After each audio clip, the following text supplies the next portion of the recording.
Thank you, Chairman. At least, sir, thank you for that explanation. No? It is very clear for us na hindi pa naman tayo makaka-experience ng yellow alert dito sa Mindanao. It is really important for us, especially on Monsi 2. Kaya namin gusto maklaro yun kasi during the time, actually, our area, the entire Misamis Hospital, that's one of our concern today is we've been experiencing several power interruptions since May 15. So most of our member consumers been thinking na baka epekto na rin to na nangyayari ng Luzon at saka Visayas. Kasi baka hindi lang may NGCP na been announcing na what we experience in Luzon and Visayas, we've been already experiencing now in Mindanao. Because during that time, since May 15 until May 22, that is a span of 1 week, Misamis Occidental experienced 9 scheduled and unscheduled power interruption. And most of them took 7 hours, 5 hours, 4 hours. And some of them were not really on the schedule given by GCP. So kaya we cannot eliminate the mindsetting or the thinking of our member consumer na maybe we are already affected with the yellow and red alert of Luzon. Yeah, and now I'm sorry for Sir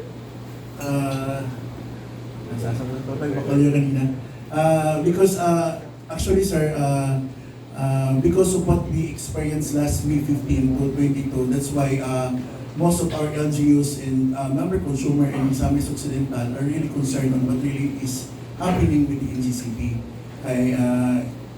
Despite the fact na we Monsi 2 really tried to facilitate helping NGCP in giving information on what are happening, at the same time we become the punching bag also of our member consumer. So that's why during our meeting with the Normeca, we come up with a solution that we could invite in GCP for. Actually, our term used that time, Ma'am Eds was Jim Eds is Priscon, if I was not mistaken. So that's why I in the Monsi 2 Misamis Occidental, since we are really affected with what happened, so I invited some of our media personnel to attend for them to hear first-hand coming from NGCP. So siguro at this time, sir, from NGCP, for information of our member consumer, can you explain what happened to us during the May 15 to May 22 power interruption, of which we really suffered a lot of power interruption? Thank you.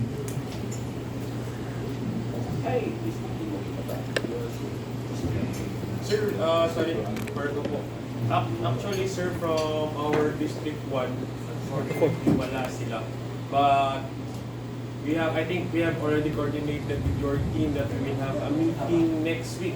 Kumbaga, doon tayo sa area niyo, sir, OLC. Yes po, what we have coordinated, actually po, we sent a complaint, a large complaint to NGCP informing with regards to our voltage violation. Kasi bumababa po talaga yung voltahe namin doon, which causes also our member consumer na palaging magrereklamo sa amin na bakit low voltage yung line namin. And we really try to address it by whatever option we could do, like changing our transformer, but still hindi po yun enough na mapacilitate namin yung complaint ng talagang low voltage sa area namin. So most of our member consumer have been complaining na minsan yung mga aircon appliances nila hindi na umaandar kasi low voltage talaga yung line namin. So that's why we sent that letter. So if you were talking, sir, na since we already have agreed na pupunta kayo doon sa amin sa Monsi 2 this coming June 9. So kung okay lang sa inyo, sir, can we also discuss also what happened to our power interruption during that time? Sir, kung meron lang talaga dito, sir, na participant namin or from our O&M from our district mga sir kung kaso lang sir kaya I think ang meeting with Sir Abby management meeting kaya po wala nakapadala dito. Si Sir Pat, I will try my best to coordinate with them. Actually, sir, NGCP has furnished us a copy of the report. They give us the entire report on what had happened during that time. Perhaps you could ask that report, sir, para we could discuss it to our during this meeting today. Sige sir. Jeff, If it's possible. we will try to, Okay. baka hindi lang kami na CF sir. Okay, sige, sir. We could go back to that issue later. Yeah. Thank you, Chairman. Yes, sir.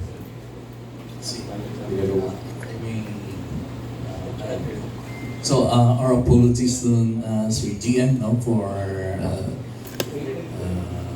the outages you mentioned. No?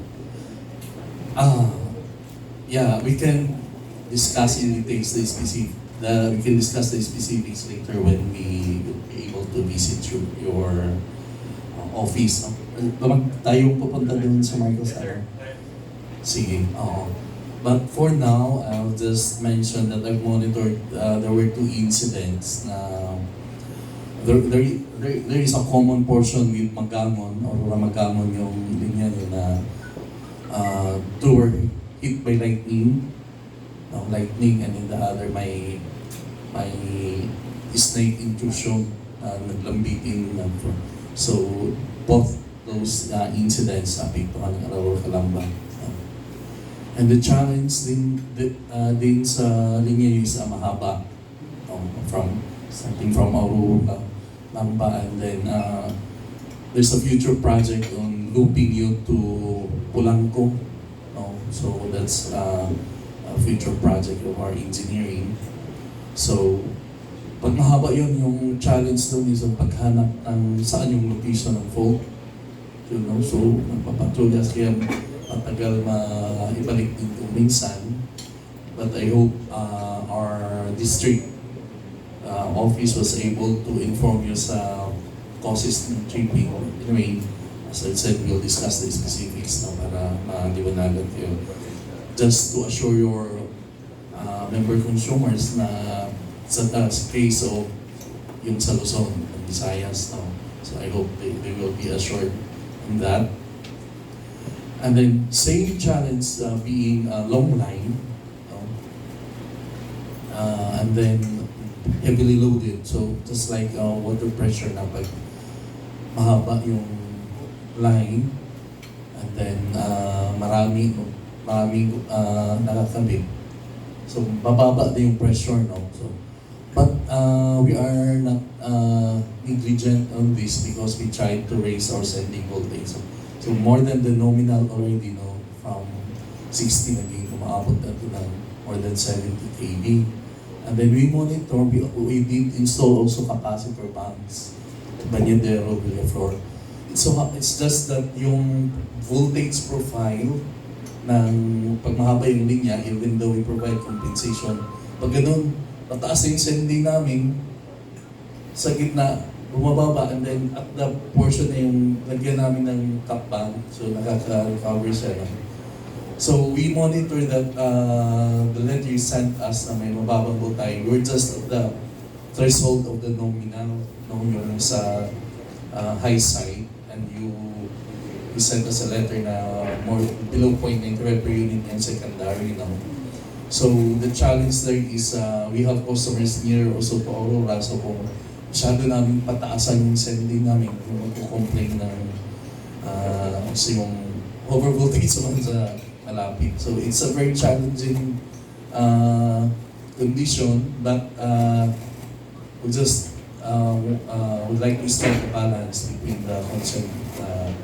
We'll discuss it also with our customers sa malapit na how much they can tolerate. And then, so we did a simulation na pwede pa namin may taas yung sending without resulting overvoltage so sa malapit na customers, and then we can somehow increase our delivery voltage yung mga metering points na pinigit nyo na may problema. so we can attain yung nominal or more than nominal, not nominal, the normal voltage doon sa pinamit nila sa station. But we can of course collaborate, that's why I appreciate this engagement. No? At the end ng customers ninyo, we can provide a nominal voltage by helping us also, of course, increasing your, adjusting your transformer tab. So, yun, pinapasimulate ko rin sa kasamahan ko na what should be the recommended tabs ninyo. So, when we visit your office, we can discuss how we can collaborate kung mga issues. I hope I've answered your concerns. Thank you for that, sir. No, actually, our top, yung mga distribution transformer namin ngayon, nasa top, setting na yung top changing niya. Para lang ma-correct namin or maibigay namin yung talagang nominal voltage doon sa mga member consumer namin. Pero, there was time still na bumababa pa rin. Especially nung what happened nung nagka-problema tayo last May 15, na in order to facilitate na disabling na hindi magsasag yung wire natin doon, I was informed na hindi nila pinaka-under yung capacitor. So, especially during that time, we're having the problem of power interruption. Mas lumala pa yung voltahe namin kasi mababa na. And we know for the fact na as much as our consumers are really affected with the low voltage, even us also are affected because hindi rin magpapunction yung mga meters namin in 100% kasi mababa yung voltahe. So, yun sir, siguro lang, nakapunta din sila sir doon sa Mall Cito eh. If you remember sir, one of our concern during our meeting is we know for the fact that our Aurora Calamba line is really aging infrastructure already. So one of my questions during that time is what are the plans of NCCP in order to, it could be rehab or make a new line for Aurora to Calamba because considering that this line already exists for a number of years already and perhaps the capacity of the current line right now is already at the maximum limits already. So considering that also once one and specifically our two cities are now having more improvements already. Marami na po mga establishment malalaki at bago na tinatayo. Even if, especially during the time na meron ng bridge doon from Lanao to Tangog, mas lalong sumigla yung namin doon. So, considering that issue, what will happen if tataas yung demand namin and considering luma na yung outline natin. Okay, thank you, sir. I wish our engineering team were here. They are the ones attending to those upgrading concerns. But we just happen to know, me from the system operations. Of course, nakikita din namin yan yung mismong sinasabi mo, sir, now. So, almost nasa rated na yung current load nyo, no? So, 96-95% na ba yung load? 92, between that, no? So, we raised same concern to our engineering group and there is a plan now for the reconductoring ng line, but the challenge there is yung, of course, may interrupt kayo sa haba ng mga ilang kilometers siya, no?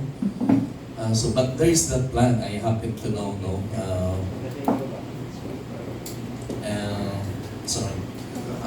And then, but there is also plans of mention na ilulup yung rocket, ano? So, that is just the timing issue, no? So, yun yung mga plano to continue to cater yung mga load growth ng area. No? So, there will be yung Sir Anto, no, yung per customer na pinupuntahan nyo yung diba? Yes po, sir. So, pwede na-discuss mo yan with our engineering na facilities. Yeah, we have that, sir, that regular tasker meeting. It's what we call those events where we go here place po to have a dedicated discussion, especially regarding the updated growth in your area. So that's led by our RRA po together with our engineering team, the one specifically handling transmission planning, sir. For the line, sir, Aurora, Calamba, 69 kV, that is actually included in the 6 regulatory period projects of NGCP. But with this development, sir, 6 RP runs from 2028 to 2032. But with this development, sir, we will see if we can pull that in, make it earlier, sir, considering the imminent overloading of the set line. Thank you. Thank you, sir. As we discussed kanina, pupunta po kayo sa Moncito to discuss that. So, I hope, sir, we could hear during that time yung concrete plan po ng rehabilitation of that line para at least naman we have something to look forward into para yun din yung iisipin namin, and we could also discuss that with our upcoming customers also. Mr. Chairman, can I talk also? I'd like to let the body know also that based on the discussion of Sir Lando and Moncito team is that we are addressing actually the voltage issue within the franchise of Moncito. So from the NGCP perspective, we do studies, and then in fact we did already implement a certain level of voltage delivery, which may be at least above the nominal, which may also cause overvoltage to the neighboring 69 customers. But we have a detailed meeting, sir, on June 9, right? Sir Ato, if and Mr. Chairman, if that would be time also for the input of the engineering to be there, as well as the district, to address all the other issues other than the voltage issue. So the schedule was actually online. Did we expect that there will be a face-to-face or whatever? We are expecting face-to-face. Face-to-face on June 9? Yes po. Yes, I just got the info that it was our understanding it will be online. So, but anyway, if it is a face-to-face, we will be there. Yes, President. Okay. Okay, Mr. Chairman. Sir, please, present po ako ng LC2 as a representative of member consumers. Of course, nung pumunta po yung NGCP the other month, nag-question po kami kung ano po yung plano ninyo with regards to our aging infrastructure.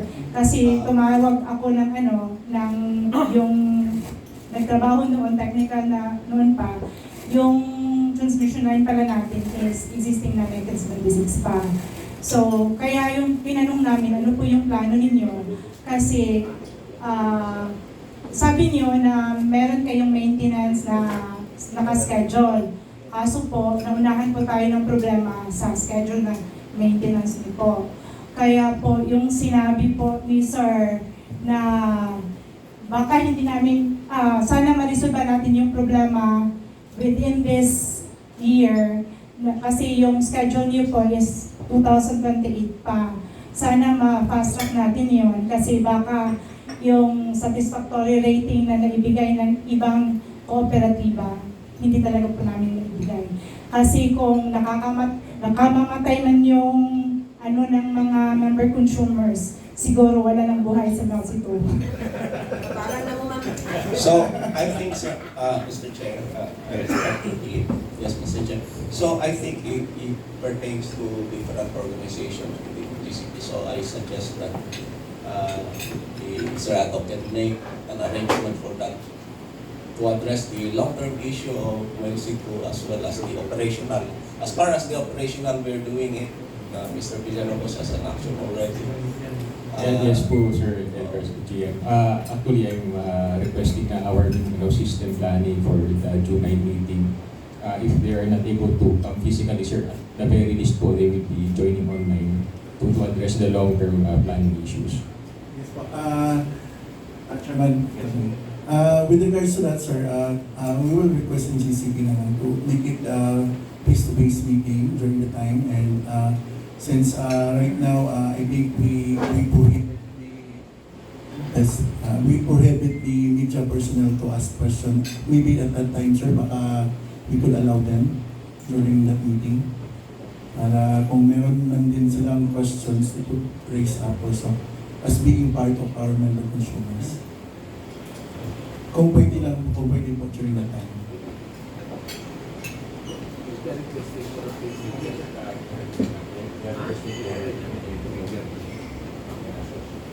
Baka pwede pa yan.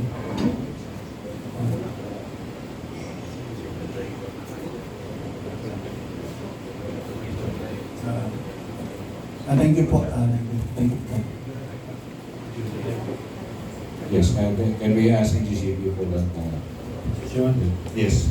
In addition, Mr. Chairman, although this is not my concern, but the concern of Mulsito, but not only Mulsito, the Mulsis, Mulsi one also, no? Because as the president of NAGME, I'm the one who is sitting representing the association in the Regional Development Council.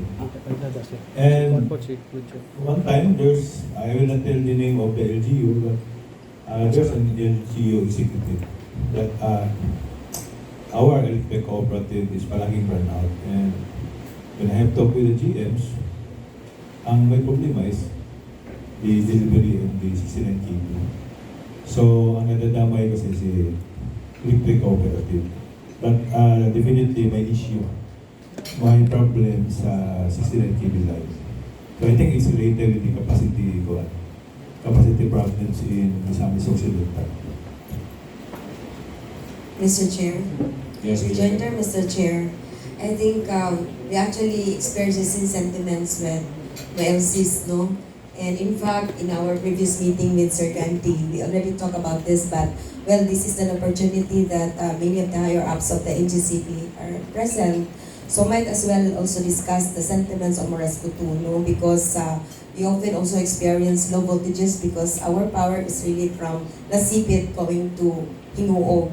So talagang malayo siya, sir. No? We're trying to construct a 69 kV line, transferring our the line before of Transco. No? We already constructed a 69 kV lines along the national highway so that it would be easier for us really to maintain.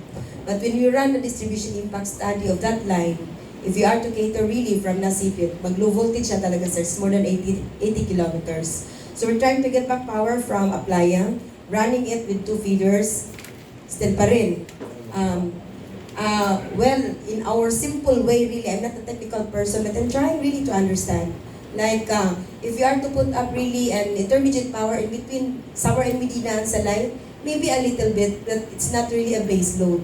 So, nakita namin in the technical parlance that the resolution of that is really to put up the 13869 kV line in between Hinguog and boundary of Claveria. And as of the moment, we are gathering actually the growth of the eastern part of Misamis Oriental because of its vast land area. No, Claveria alone actually comprise 1/3 land of Misamis Oriental, sir. So we've been receiving actually so much applications that we're kind of also worried. No, we're preparing the 69 kV line, yet we still be experiencing, even if we'll be taking our lines from Aplaya, taking 2 feeders, no? Loop ko dito sa Hasaan going to Claveria up at Hinguog, and then Balingasag down up to Medina, no? So still we'll be experiencing the low voltages. So hopefully that the team of NGCP, no, will also look into that matter because sayang naman yung mga investors natin. Last presentations from Enrico Group, kunti lang talaga yung investors natin dito sa Mindanao. Vast investors really coming from Luzon and Visayas. So we really want to really prepare our power lines so that we can invite more investors. So we hope EGCP could also look into the matter that we are no longer actually receiving the reliable voltage as mandated in the mandate of EGCP. Okay, thank you, ma'am. Thank you for raising your concern. First, on your concern, sir, the LC1, 1 and 2, the LCs. So, I suppose you will be there also for both LCs will be there for June 19. Doon na lang natin i-discuss the details. I hope kung may media, si Sir Ato, yung yes, yung network. On the concern of Ma'am Edna, no, yung I hope yung by the time na pupuntahan niyo ng PNU, ma-raise din ulit yan, but same can be raised now by our team to the engineering ng your proposal. But I like to cite an example doon sa yung issue niya. No? Kasi there's a reckoning on where is our delivery point or voltage supposedly, no? Not really on every meter of the customer. No? Kundi may case na, and even yung separation ng sa ERC na resolution na yung but that's on the asset now, yung pag may multiple customers we consider it na yung transmission na function, not necessarily yung it's a subtrans. So pag may multiple customers, we consider it as still transmission function. Pero pag dedicated na customer na lang, so yung delivery voltage namin is reckoned from that point na may multiple tap na. So the case of Zamzorico 2, yung sa Aurora San Miguel, sa haba ng linya, similar sa inyo ma'am, they were the ones who put up the cap banks. So para ma-correct yung voltage nila, and then they just applied for, of course, yung CAPEX noon, and we just help providing the study. Ano yung design? So, natapos na yun and they have addressed yung voltage issue sa Zamzorico. Sa amin may case na yung multiple customers pa yung sa Mako na bunturan. So we provided cap bank doon sa supposedly Pintatagan, but the location issue may problema, so ganap na lang kami sa paglagyan. So that case na may ganun na may under voltage na maraming connected, we also attend to that. Pero I'm not sure sa yung case na only Moresco 2 is the sole customer. So our reckoning supposedly is at masipit yung delivery voltage namin. Usually, sir, we demand already kasi 71 na yung release sa amin kasi pag 69, abot niyan sa amin mga 65. So, tinaasan ng 71. So that was actually our request, 71 only sa ngayon, sir.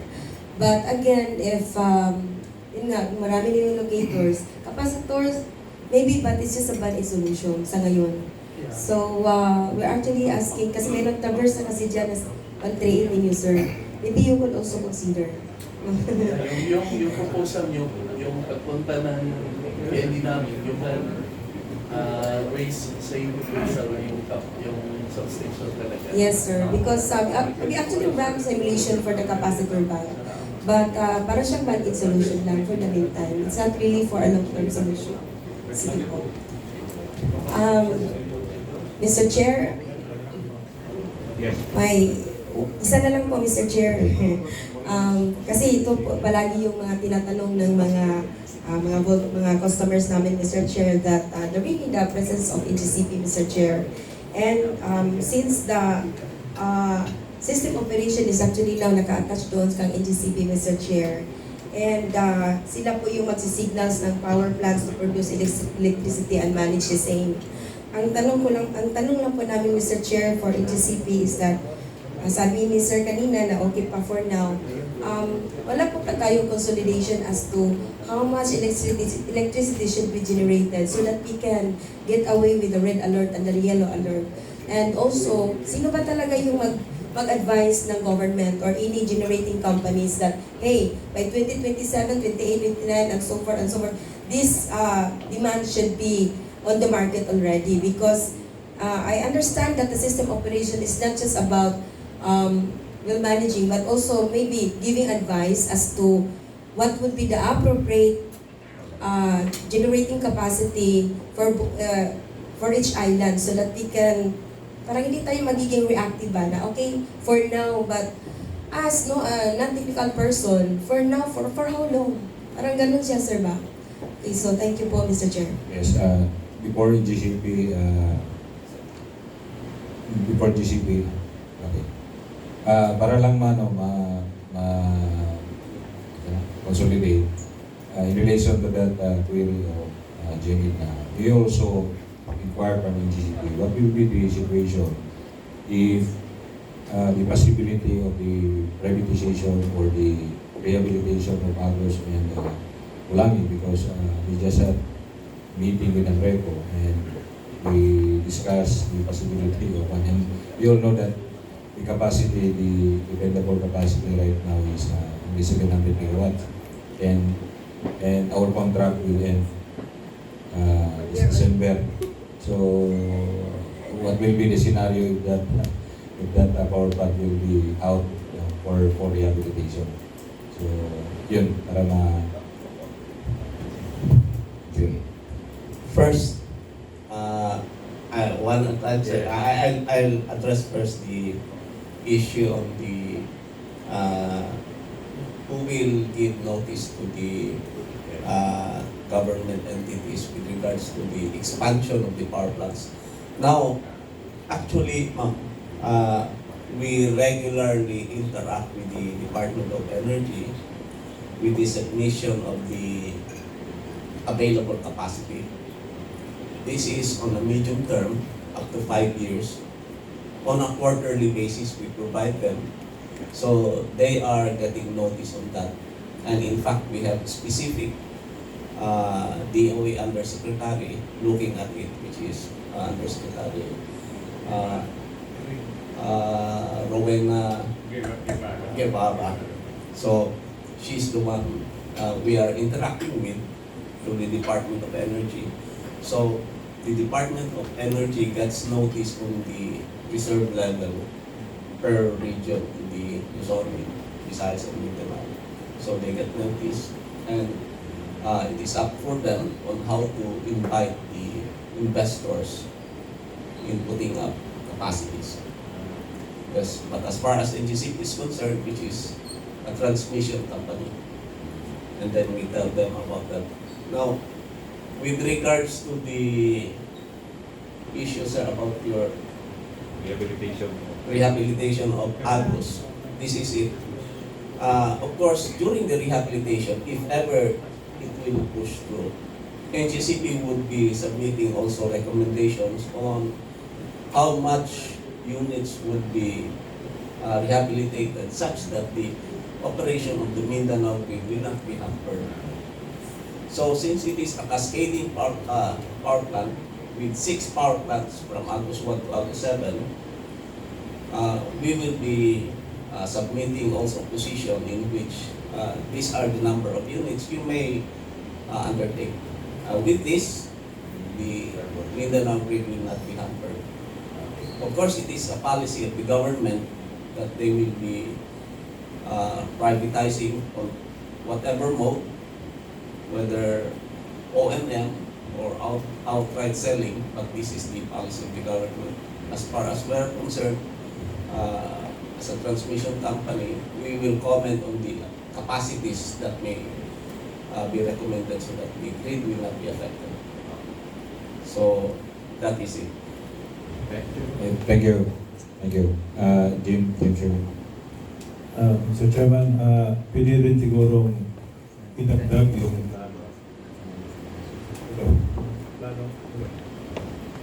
Hello. Yung plan ng government to retire the Xtiyak power plant. Kasi may plano na there was a presentation by TISAM at the Regional Development Council. I think it is also better for the PISAM to make a comment on that. But as far as We already submitted a decision. Mga hearsay lang yung sa amin. Sa amin Although kasi- may mga discussions na ganun, but nagbago-bago, but we'd rather for them to... These are not official kasi. So we don't, Ako kasi yung nag-attend sa Regional Development Council. uh, Tapos andun sila, nag-present We have a proposal to retire the STM power plant. yeah, So siyempre mababawasan yung portfolio ng PISAM. Correct. And ito will impact the total capacity in Mindanao. Yes.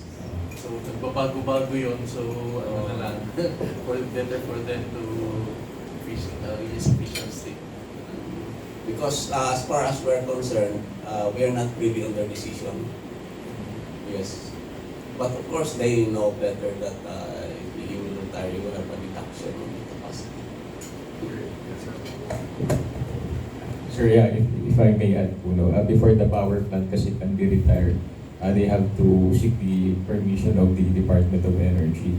So there were some cases naman that applications to mothball or retire power plant as being deferred by DOE to prevent these particular research scenarios of having a shortfall in generation. So the developer or the plant owner has to comply with the directive to defer their proposed retirement of plant. Actually, yung planta na yun, I think it's an IPP contract pa. No? So it's located in the Pibidik area. So yung yung property doon is it's not owned by the power plant, it's just rented by the power plant from the Pibidik. So parang ang mangyayari is before the end of the lease yata sa lupa, i-retire na. Yun ang pinipresent dun sa RDC. PISAM with, I think, the Aviation Development Bank. So, hindi pa naman post-pro kasi hindi pa na-endorse ng council. Kasi nga, nag-interpolate din kami. Ako mismo.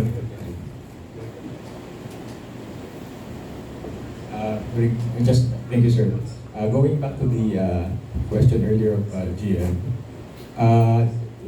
basically po the decision to put up new power plants is made by the private sector since after nga the privatization, these investment decisions, magtatayo po ba kami ng bagong planta, is primarily market-driven. So if they see from the data of DOE, there's substantial load growth in the area, definitely they will apply for new generation facility. Actually, this year po, DOE has granted to avoid this power clearance to undertake SIS for 2 additional units of Therma South in Davao po. So that's additional 300 megawatt base load capacity, dependable power po. And we have to really, since DOE was mentioned na rin in this forum, we have to give credit to DOE for being very supportive and proactive in helping NGCP ensure there is a dependable generation capacity in each grid. And this year po, marami pong pumasok in Mindanao na bagong RE facility, 2 hydro and a solar. That's around 40 megawatt peak capacity. So while these are RE, again, we have to recognize DOE for releasing an policy or directive that all upcoming RE plants will have at least 20% battery storage system. That's 20% of the output of the RE portion to help ensure that these plants, while being renewable energy sources, are still able to somehow output stable power. Thank you po. Okay, thank you, sir. I think Jean Colin has will the GM of West One. Thank you, Mr. Chairman, and once again, good morning, everyone. So, on a lighter side, Mr. Chairman, together with our Board President, Director Joy Gilmahinay, we would like to take this opportunity to express our appreciation to, especially to RRA, no, and GCP, with the approval of the interconnection of our 69 kV line on their new substation in Lagindingan, Lapad, Lagindingan, Mr. Chair. So, since the opportunity is here to thank Sir Ato and the rest of the team of RRA, sir. So, thank you very much for allowing us to connect our new 69 kV lines, and also to the District 2 and District 3 of NDCP. No, we would like to extend also our thanks, no, for providing us the services that we are requiring, and also for well coordination with their offices to our Moresco 1. Now on the third item, Mr. Chair, I believe it was discussed earlier that somehow we are looking that Mindanao grid is quite stable compared to the Visayas and Luzon grid as of the moment. However, we have observed since 24 until the year 2025, there is an increasing pattern of ancillary services charges towards the distribution utilities in Mindanao. In fact, for the year 2026, we have observed that the charges for ancillary services, especially in reserve market, is quite high now, Mr. Chair. So if the team now could somehow enlighten the group on the reason of this one, Mr. Chair, despite that the grid is in Mindanao is quite stable, how is it that our charges for ancillary services is quite high as of the moment, Mr. Chair? Thank you. Anybody from NDCP, RRA? So, thank you, Sir. Yes. That question is will supposedly be answered by the IMAP, the market operator. Kasi yung sa NGCP, we have yung CSP,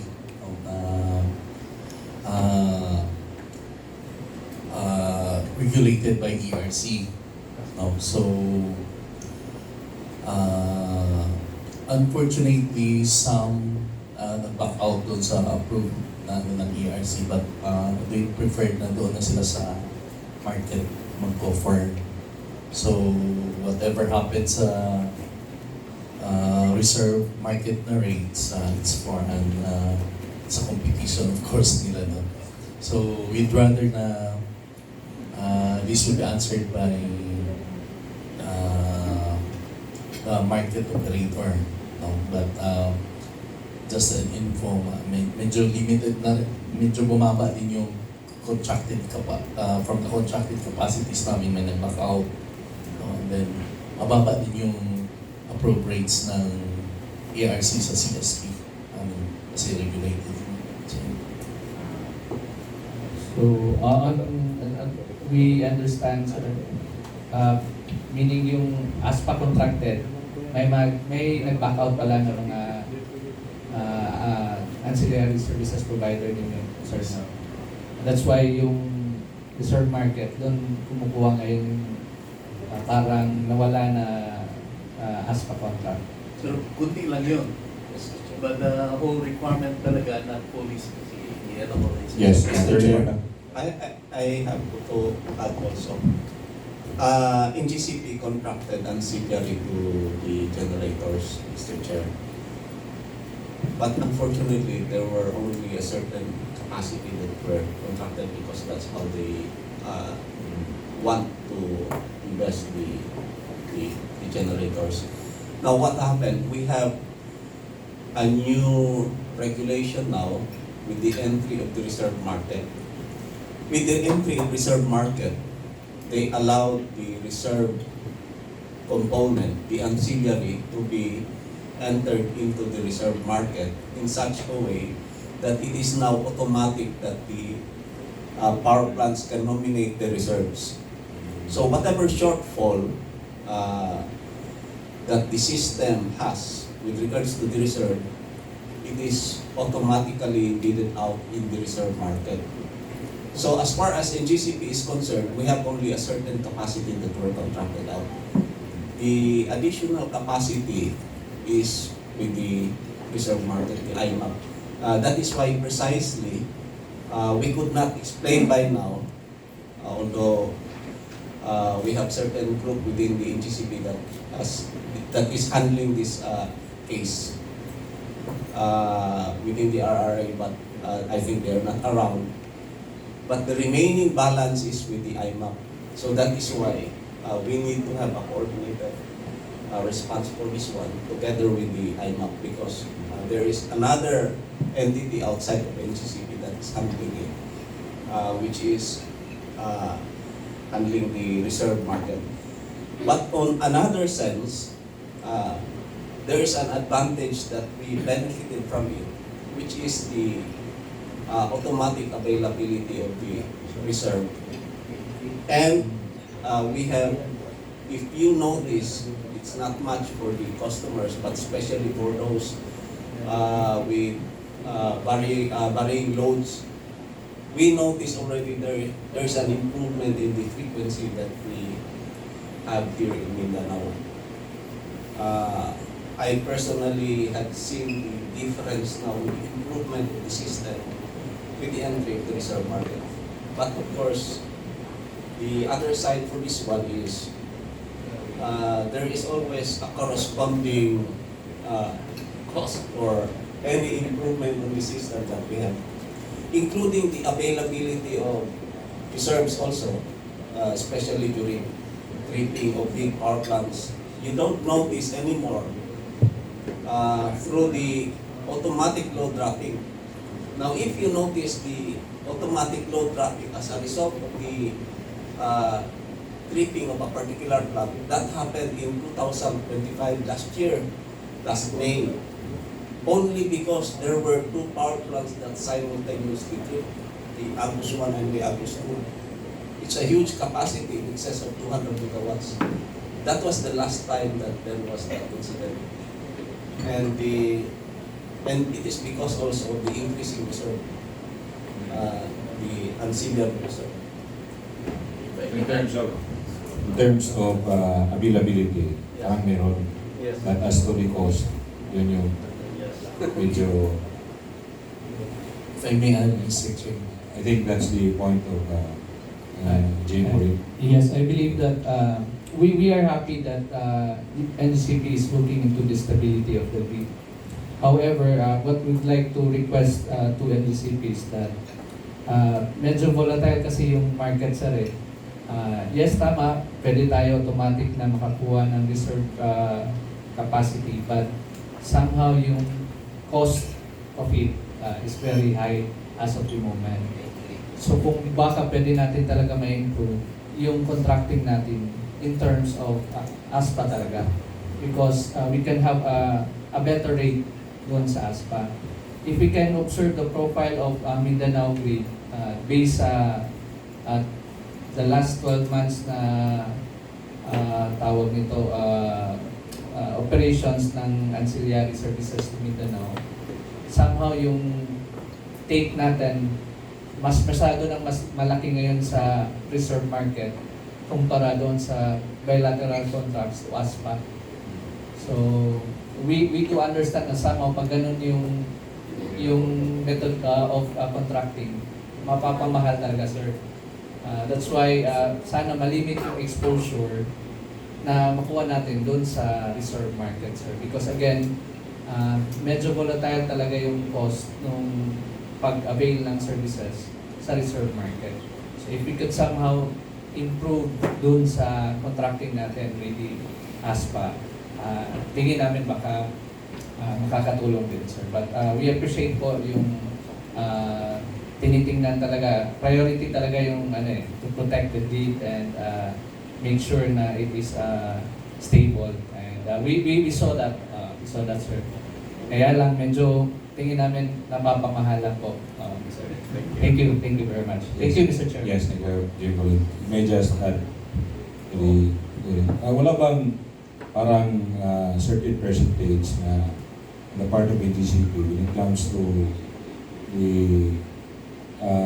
reserve market, para bang, like for example, before, the EUs, parang 10% lang kukunin niya sa market. Now, in the case of NGCP, wala ba siyang cap na, for example, dapat yung reserve, yung i-draw niya sa reserve is ganitong ano lang, percentage, dapat mayroon siyang siguro 70% dapat bilateral, 30% lang yung kukunin sa reserve market. Meron ba mga policy na gano'n?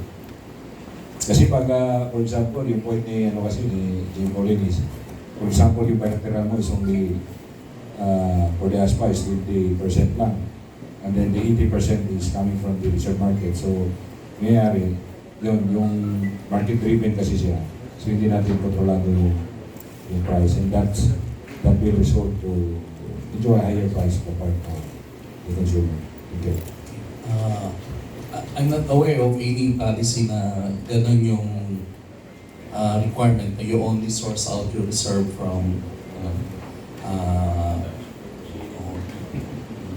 so NGCP was instructed before na yung CSP yung requirement for the AS now. So we can only open up yung how much capacity should be required, pero wala tayong control over doon sa mag-bid. So there were some na nag-bid, but yun nga na some were served, lalo na yung regulating reserve, no? Yung CR was not fully served, and then may nag-back out pa na iilan. So, talagang we have no control over kung sino na yung ipasok sa pagkakamit sa market even also. So, just to add kay Sir Edgar na sinabi, yung ALD happened only once in 2025. No? And then, sa ngayon, wala. No? So, even nag-out yung malaking unit, yun lang yung advantage. So, but of course, there's a trade-off between cost and available na yung so sorry to say, Sir Colin, no, we don't have control over dun sa ano talaga yung mga kontrata namin. Kita lang mas mahal dun dun sila pumupunta. Thank you, sir. Okay, thank you for that explanation, sir. So, you also give time to our development engineers. Kung mayroon silang mga question, NGCP. Meron ba?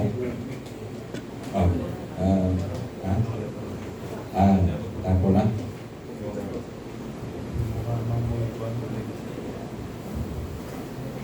Sir, good morning. Mike Confaller from Buseco Sari.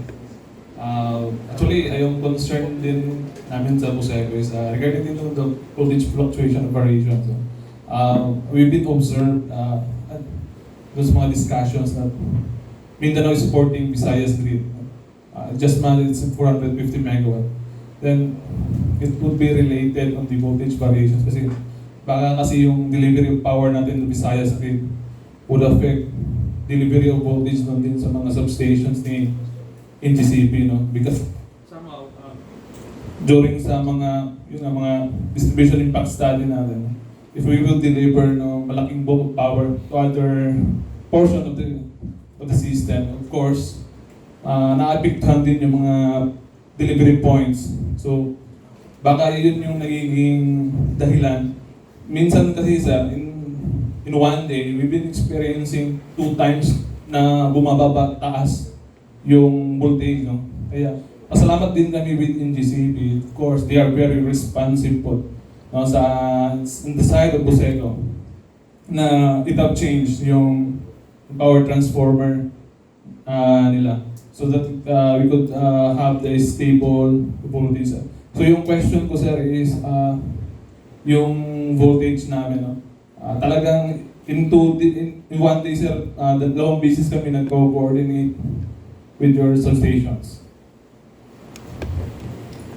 Mr. Chair, I'd like to, first of all, I'd like to clarify to the body that our export of maximum to Visayas would benefit the Mindanao grid as far as the voltage management is concerned.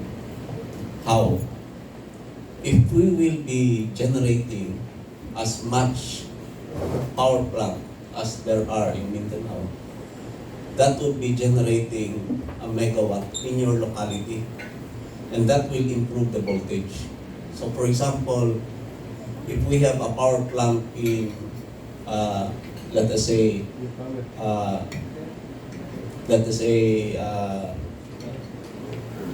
PMI in Butuan.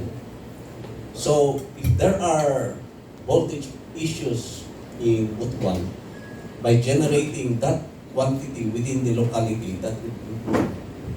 Now, Zamboanga City, it is a radial line at the far end. If there is that requirement, that will force them to generate through market without the intervention, of course, of the system operations or GCP, because we are market driven. They are just given an instruction to operate. If they will be operating for an export, that would benefit the locality. So that is the situation on having that benefit of exporting power to the other people. And it would strengthen the stability during that particular period in which it is operating, because tataas yung generation na locality and then improve the voltage. Yeah. So as far as also on the delivery of voltage in your area, of course, we always see to it that you get to have that voltage delivered at the right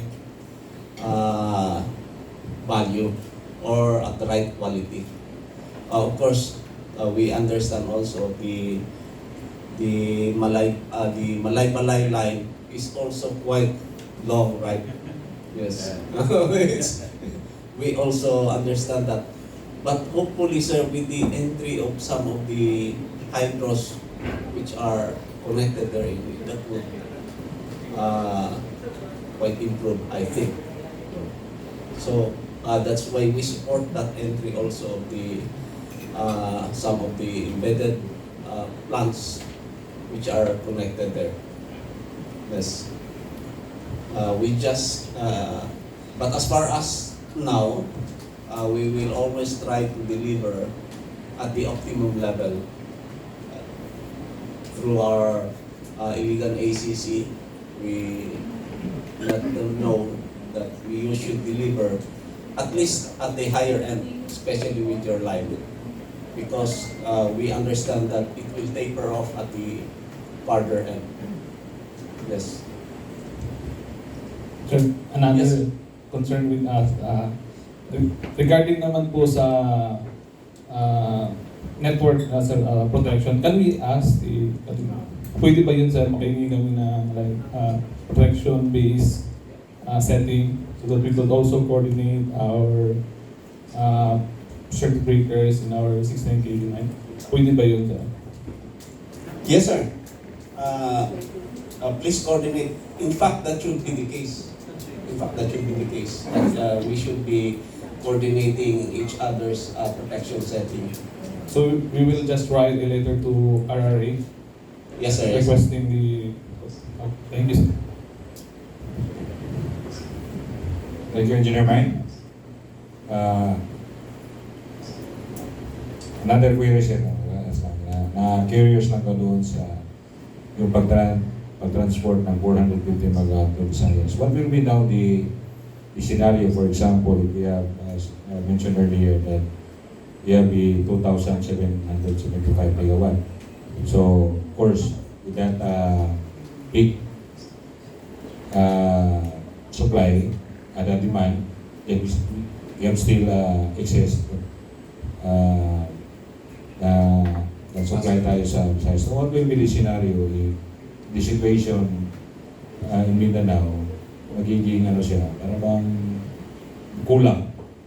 So paano ba yung, tapos may kontrata yung Visayas to the power plants in Mindanao. So sino ba yung mauuna doon? Very good question. Di ba? Kasi para bang may kulang tayo dito, pero they have also the obligation to deliver their contract sa customers nila sa Visayas. Mr. Chair, we have been anticipating that question way back then, and we internally asked that also, especially we have bilateral across regions. Now, let it be known to everybody that we prioritize on a per grade. I see. Yes. So we secure first our own before you export. Okay. Yes. That is the that is the the basic. But rather than having that contractual compliance, actually, it is more on electrical engineering. Why? We maintain the frequency. We maintain the frequency. So therefore, you have to maintain that frequency. You lessen the export because the more you export, and then you don't have capacity. So bababa yung frequency natin, ma-imperil yung grid natin. So rather than complying the legal aspect, we have to comply first the natural aspect. Chairman, in connection with that, sir, you mentioned earlier that we are in the comfortable level For now. with the grid for now. For now. So talking about we are now in the comfortable level, we are not considering yet the 400 megawatt we exported to Visayas. Of course, yes. So other than being comfortable, we could still use the 400 megawatt going to Visayas, we export to Visayas. Yes. In case. In case. Yes. Now, another statement, Mr. Chair, the export to Visayas is not dictated by NGCP or what. It is dictated by the market. By the market. It is a pricing mechanism. That is why it is ironic that during peak period of Mindanao, we are exporting lesser capacity. We are exporting lesser capacity. Why? First of all, it is market driven. Second, because in somewhere across the grid, they have huge solar power plants. So we don't interfere with the capacity. It is market driven. Okay, so thank you for that. Please klaro sa klaro sa akin. Yes, Jim. Just want to ask. Yung mga exported sa Visayas, alam natin na kung saan lang kagaling yun. Baka may kasali na galing sa Pisam dyan. Now, it is like this. The Mindanao grid is like a buddy system of ours. Diba? We pool all our resources,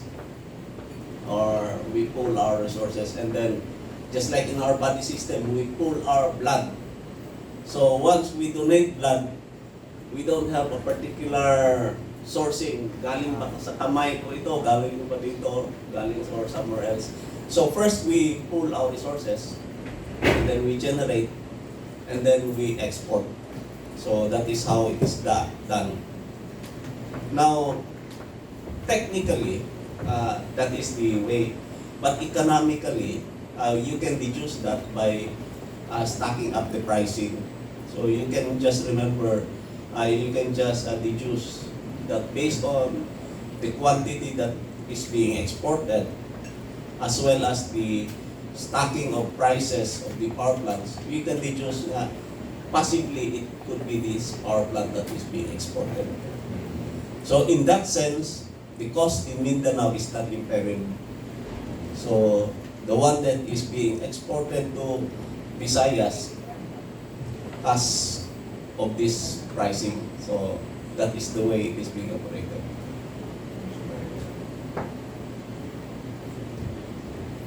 Okay. So, unless meron pang ano. Chairman, Mr. Chair. Jamie na. Curious lang kami, Mr. Chair, kasi that we noticed that there are several charges in terms of transmission. In fact, our receiving transmission charge is quite different with our Aplaya, no? Aplaya is a little bit cheaper as compared to Nasipit. May we know the reasons of that? You said it's a nodal prices, but I think that really, the DCP high in terms of the nasipit transmission charge as compared to our Aplaya transmission charge, Mr. Chair. I think the nodal pricing is best explained by the IMAP. If I were to put a statement here, we don't want opinionated statement on nodal pricing. We have some ideas in our mind, but I would rather have the official statement of the IMAP on nodal pricing. Kasi sir, sa transmission charge kasi yan eh. Different from the CPIT and Aplaya. So we thought that NGCP would be the best group to really answer that. The difference in transmission charges. Perhaps in the next meeting you can invite the market as well para they can answer similar concern. Ma'am, hindi kaya kuhan yan sa residual sa transmission charge? Related? Nasa ano talaga? Thank you, Mr. Chair. Mr. Chair, we are sorry for some shortcomings in Nodal pricing. we tried to answer as officially as possible. Chairman, last na lang. Considering all what we have all discussed now, and we are very thankful for the NGCP that we really assured us that the supply in Mindanao is very sufficient and we are in comfortable level. So at least by that, we mawala na yung doubt ng mga member consumer namin sa Misamis Occidental na baka we are experiencing already what experience in Mindanao and Visayas. So really our problem during the time is the transmission line. So siguro ano lang sir, before we end, we would like to hear coming from NGCP, is there any assurance or what are the action of NGCP na sana hindi na po maulit yung nangyari kasi in the span of 1 week kasi 9 power interruption kasi yun, and saka it took 7 hours, 6 hours, 5 hours kasi during on the first correction of that, hindi nila talaga fully corrected the line. So they need to again schedule another correction again and another correction again. So yun yung question namin, bakit hindi sila natapos on one instance. Sana tinapos na lang lahat para hindi pa ulit yung interruption namin. So siguro for that, ang gusto lang namin marinig coming from you is can we be assured the people of Misamis Occidental, the member consumer policy po na sana po hindi na po mangyari ulit yung nangyari namin last 2 weeks ago po.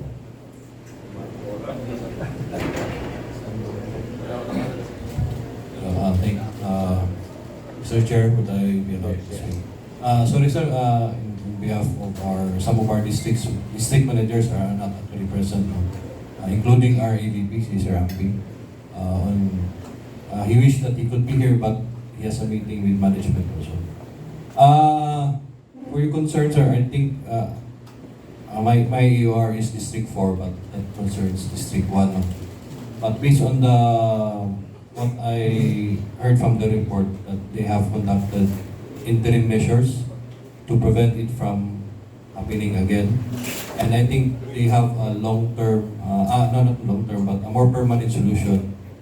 As I heard, I think 2 lines are on the same structure, the Aurora Magangon and the Aurora Calamba. So, I don't know on what happened to the details of the shutdown, but I believe they have already put the interim measures and there are other permanent solutions coming on. Maybe they can discuss in detail with you this coming, is it June 9? June 9. And on how to make it a way forward to prevent it from occurring again. Maybe that's all I can say. On behalf of District 1 and Mindanao Operations. Thank you. Thank you, Mr. Chair.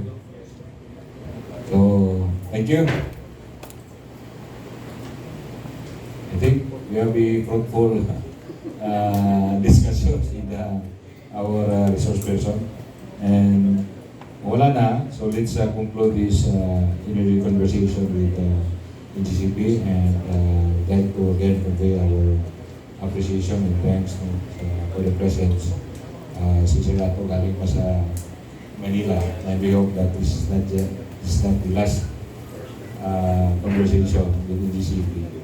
But maybe as Sir Toy Toy na baka meron pa mga ganito mga regional meetings with NGCP in the future. Yes, So, Chairman. I propose, Chairman, na yung sinabi ni Sir Toy Toy kanina na we could have this meeting, is it even quarterly or semi-annually para... Once a year, ba? Sir? Right now, we contributed to Richard. That's why we...